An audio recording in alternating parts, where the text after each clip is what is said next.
Ju përshëndes sërish nga një nga plazhet publike që nuk kanë fund këtu në Menton të Francës. Kjo është një pjesë tjetër ku është Mentoni vjetër, qyteti i vjetër i Mentonit, siç duket, ngjyra shumë bukura. Ku ruhet, edhe pse është ndërtuar Mentoni i ri, ruhet dhe mbahet në plumb dorës, se është vlerë historike për këtë qytet, ashtu siç po mbahet edhe dhe është ndërtuar edhe pjesa tjetër moderne e qytetit të Mentonit.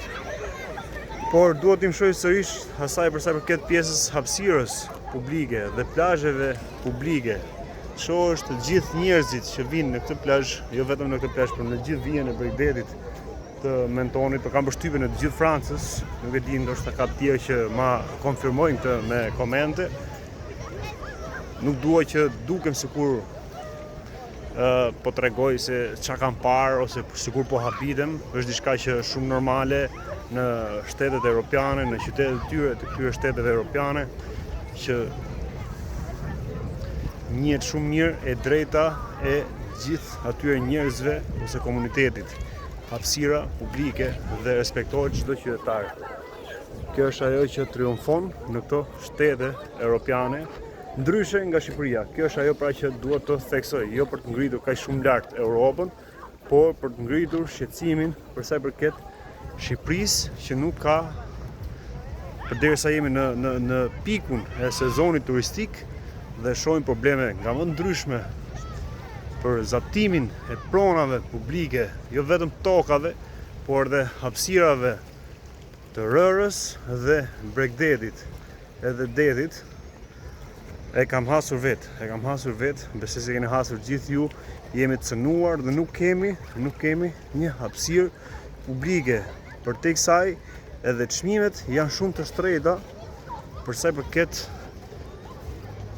shërbimit, në raport me shërbimin që ne marrim, në raport me ato si çka ne marrim kundrejt asaj si çka paguajmë. Paguajmë më shumë se sa ne marrim. Jo vetëm në zonën e jugut, se mund të ketë nga ata që thonë, edhe kemi parë në komente që thonë që mos shko atje, domethënë, nëse ajo e ka ai vend, domethënë ai restorant, ajo pjesë hapësirë e plazhit ku shkon ti, shezlloni është aq i shtretë, ai shërbim është aq i shtrejtë, ti mos shko ta marrësh atë shërbim. Por ne këtë e shohim edhe në vende të tjera, edhe në plazhin, në pjesën e Bregdetit të Adriatikut.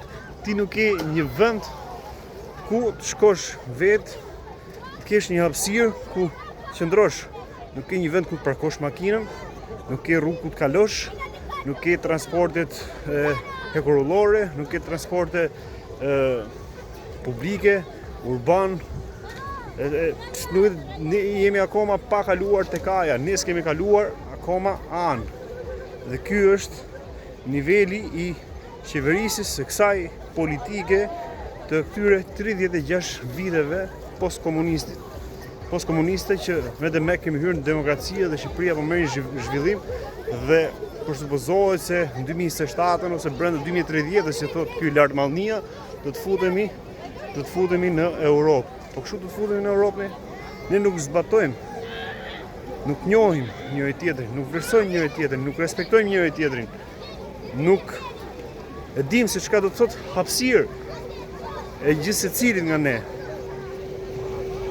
Çdo kush është në luvë për atë si çka quhet tokë zanum, kush e zuri i pari.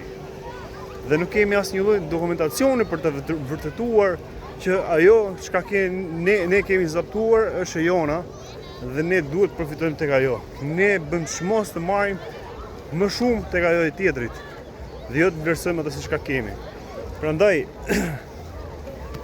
nuk duhet ta lidhe me protestën, se po njëjta gjë po ndodh edhe tek protesta. Ajo se çka ndodh brenda parlamentit, po ndodh dhe jashtë parlamentit për ata që duan të hedhin ato që janë brenda parlamentit. Është një luftë tani. Ka kaluar objektivi i asaj se çka synonim, jo tek ata miqtë e mëdhej, politikanët ose pushtetarët, gjithë ata që kanë kapur Shqipërinë, kanë uzurpuar Shqipërinë, ka kaluar tek njëri tjetri. Kush të përfitoj më shumë. kush të duket që është Skënderbeu, kush të duket që të marri meritat e kësaj gjëje. Meritat e kësaj gjëje janë të shqiptarëve. Ishte magjia e vërtet që ndodhi të paktën 3 javët e para në Tiranë. Ajo ishte shija më e bukur që se ka parë ndonjëherë populli shqiptar dhe Shqipëria. Pastaj mbrapa po e tregon vetë situata çdo ditë e më shumë këtë lloj kacafytje, këtë lloj përplasje që kushdo të marrë meritat dhe të përfitojë më së shumti nga kjo gjëja dhe uroj që atë që kam thënë gjithmonë që gjithë secili nga ata që e ka bërë diçka të tillë për interesat e veta vetjake, ta kapi sedra, ndërgjegja ose të turprohet deri diku dhe të marrë veten një qoshe dhe të flasë me veten dhe të tërhiqet nga ky pazar jo i mirë dhe idhët për gjithë shoqërinë se kjo po ndot edhe pjesën tjetër shoqërisë. Po shohim edhe njëri tjetrin, po e shohim keq për shkak se 1, 2 ose disa komponent që kanë infektuar njëri tjetrin për këtë gjë, për të mbajtur njëri tjetrin, ashtu siç ka bërë dhe kjo klasë politike, që mund të kenë qenë 1 ose 2 ose pak e politikanë të korruptuar, kanë infektuar dhe pjesën tjetër e parlamentit që kanë shkuar deri në 140 dhe asnjëri nga këta nuk guxon, ose një klasë politike, qoftë majtës ose djatës, nuk guxojnë që dalin kundër atij që është i pari ose në krye të partisë ose qeverisë ose opozitës. Është për njëta gjë ajo se shka nese si dola në temë tjetër. Mona se jena mërziti shik me këto protestës se më shkruajnë ropt. Më vllai, e le protestën, çfarë boti ike kështu, e përfitove të tuja, të bona të tuja. Prandaj them, më thoni një arsye, unë kam qenë ato kohët e fundit protestë, por nuk e kam ndier veten shumë se kemi dalë tani, ky i X-it, ky Y-it, unë nuk jam as i X-it, as i Y-it, nuk dua të identifikohem. Unë jam i vetes time dhe jam për Shqipërinë, për kombin dhe për adheun tonë.